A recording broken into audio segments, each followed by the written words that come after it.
Things that are reducing your testosterone. First of all, drinking from plastic bottles. देखो, plastic बोतल में होते हैं माइक्रो प्लास्टिक्स जो कि आपके शरीर के अंदर जाके बहुत ही ज़्यादा हार्मफुल थिंग्स कॉज कर सकते हैं आपके शरीर के अंदर। तो जब भी आप एक प्लास्टिक बोतल से पानी पीते हो तो जो बॉटल्स के माइक्रो प्लास्टिक्स होते हैं वाटर में डिजोल्व होते हैं और उस पानी को जब आप पीते हो तो माइक्रो प्लास्टिक्स आपके बॉडी में जाते हैं।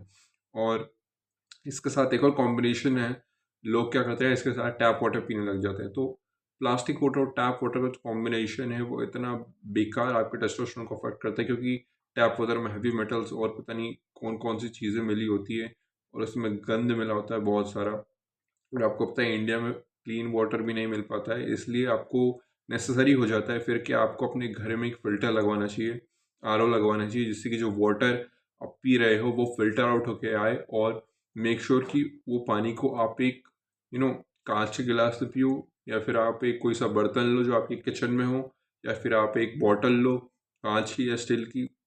बट मेक श्योर कि आप प्लास्टिक में उसको ना पी रहे हो, क्योंकि जब भी आप प्लास्टिक से पी रहे हो तो मैंने आपको बताया माइक्रो प्लास्टिक्स आपकी बॉडी के अंदर जाते हैं और टैप वाटर से जो हैवी मेटल्स और अदर गंद फंद होता है वो आपके शरीर में जाता है। तो ये दोनों चीज़ों को फिक्स करो।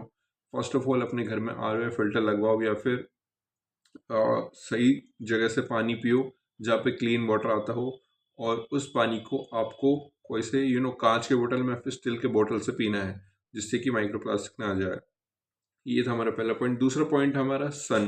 देखो, विटामिन डी की जब भी मेरे शरीर में कमी हुई है, जब मेरे शरीर में विटामिन डी की कमी हुई है, मुझे काफ़ी ऐसा फील होता था लो एनर्जी, एंड कोई सी भी चीज़ करने में जो मोटिवेशन आग आती है कि हाँ भाई आज मेरे को काम करना है, yes we are gonna be working today, आज हम इतना काम करेंगे, मैं इतना पढ़ूंगा।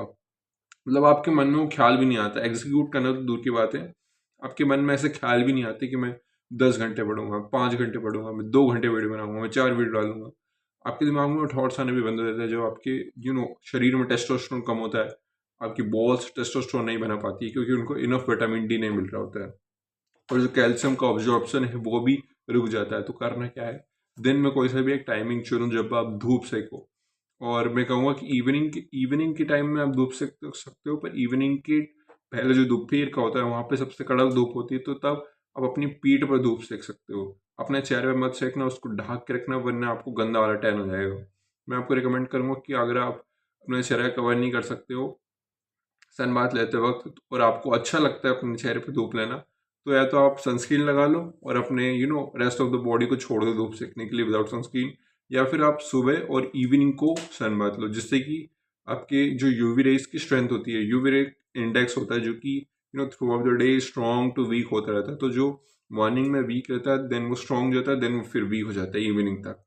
मॉर्निंग में जो वीक रहता है बेटा, अगर तब आप धूप सेकोगे तो आपको कोई सनस्क्रीन या फिर प्रोटेक्शन लगाने की ज़रूरत नहीं पड़ेगी, और आप अपनी पूरी बॉडी पर बेटा सन ले पाओगे। और या तो फिर आप इवनिंग में कर लो, तब यूवी इंडेक्स भी कम होता है और मॉर्निंग में कम होता है। पर अगर आप दोपहर के टाइम में जैसे कि 12 से 11 से 3 या 4 के पीरियड के बीच में, 11 से 3 के पीरियड के बीच में अगर धूप ले रहे हो तो अपने चेहरे को प्रोटेक्ट करके रखना। ओके, ये हो गई कुछ हमारे दो पॉइंट्स। उसके बाद है तीसरा कि आपका बहुत ज़्यादा सैनिटरी लाइफस्टाइल है। इससे मेरा मतलब है कि आपके कोई सी फिजिकल एक्टिविटी नहीं है आपके शरीर में। आप दिन भर बैठे रहते हो, आप कोई काम नहीं करते, ना आप वॉकिंग करते हो, ना आप वर्कआउट करते हो। इससे होता है क्या है कि आपकी बॉडी में ना फैट चढ़ने लग जाता है, और may be most of the probability ऐसी है कि आप सरप्लस में खा रहे हो। रोस्ट केस होता है कि आप सरप्लस में खा रहे हो और आप फिजिकल एक्टिविटी भी नहीं कर रहे हो, तो उसके साथ तो आपको बहुत ही बेकार कॉम्बिनेशन होता है, क्योंकि आपका फैट भी बढ़ रहा होता है, आपकी बॉडी में मसल भी नहीं होता, और आपको डायबिटीज़ और अदर हेल्थ प्रॉब्लम्स रिलेटेड जैसे इशू होने के बहुत ज़्यादा चांसेस होते हैं। तो करना क्या है, कोई सी भी एक रेजिस्टेंस ट्रेनिंग या फिर स्ट्रेंथ ट्रेनिंग अपनी रूटीन में ऐड करो। और सिर्फ वॉकिंग और रनिंग से काम नहीं चलेगा, आपको मसल्स भी चाहिए होते हैं, क्योंकि यू कैन बी लीन, आप पतले रह सकते हो, बट अगर आपका मसल नहीं है, आपको मसल होना ज़रूरी है। बहुत से लोग आपने देखे होंगे बहुत पतले होते हैं, but it does not directly mean कि वो हेल्दी होते हैं। You have to put on some muscle too and be thin, मतलब lean not thin. Okay, lean and with some muscle mass, मतलब ऐसा भी नहीं बोल रहा हूँ कि एकदम स्ट्रेटेड होना है, बट लीन और मसल मास दोनों रखना है।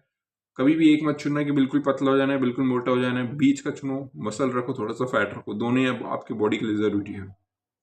और जब भी आपकी बॉडी में मसल्स रहते हैं तो वो शुगर जो रहती है, आप जितना भी शुगर खाते हो वो एक्चुअली ज़्यादा अच्छे से प्रोसेस हो पाती है। मतलब उसका मतलब ये होता है कि आप थोड़ा सा ज़्यादा शुगर कंज्यूम कर पाते हो, और कभी आप ज़्यादा कैलोरीज भी खा लेते हो तो बर्न ऑफ हो जाती है उस मसल्स की वजह से। तो मसल्स होने के सिर्फ आपको स्ट्रेंथ और लॉन्ग टर्म के बेनिफिट्स भी नहीं मिलेंगे, बट आपको प्रेजेंट मोमेंट में भी आपको काफ़ी बेनिफिट्स मिलते हैं, जैसे कि आपका शुगर कंट्रोल हो पाता है, insulin level, all this things. और जब आप प्रॉपर न्यूट्रिशन भी लेते हो, प्रोटीन भी खाते हो, तो आपकी जो क्वालिटी ऑफ लाइफ है, आप कितना अच्छा फील करते हो, वो भी इम्प्रूव होता है। ओके, तो ये थे तो कुछ पॉइंट्स जैसे कि आपका टेस्टोस्टेरोन अफेक्ट हो रहा है, और ये मैंने मेजर पॉइंट्स कवर करे हैं।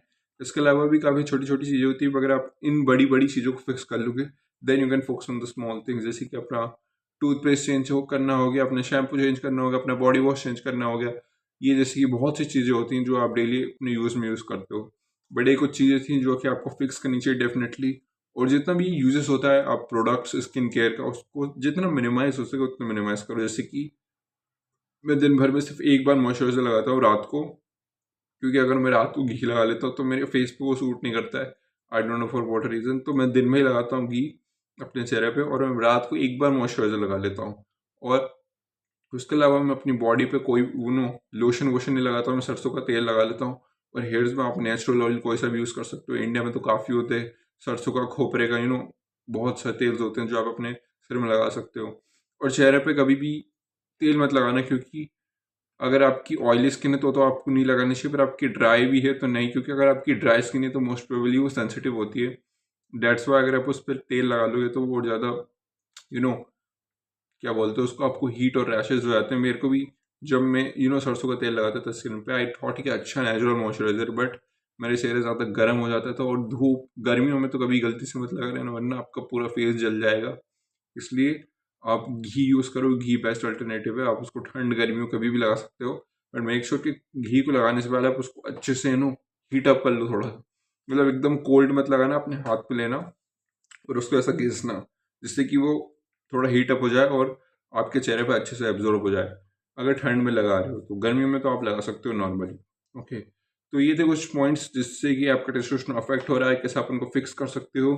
और मैं नेक्स्ट वीडियो इसी पे बनाऊंगा कि कैसे आप अपने डे टू डे लाइफ में प्रोडक्ट्स को रिप्लेस कर सकते हो। जैसे टूथपेस्ट की जगह आप बेकिंग सोडा यूज़ कर सकते हो। इसकी हज़ारों चीज़ें होती है जो आप अल्टरनेटिव यूज़ कर सकते हो, जो आप अपने बॉडी या चेहरे पे यूज़ करते हो। वो ग्रेटली अफेक्ट करता है कि आपकी शरीर के अंदर क्या चल रहा है। तो ओके, मैं इस वीडियो में नेक्स्ट टॉपिक बनाऊंगा। एंड यार, थैंक्स फॉर वॉचिंग। बाय। कोई भी क्रिटिसिज्म लगे तो मुझे कमेंट्स में रिस्पेक्टफुली बता देना।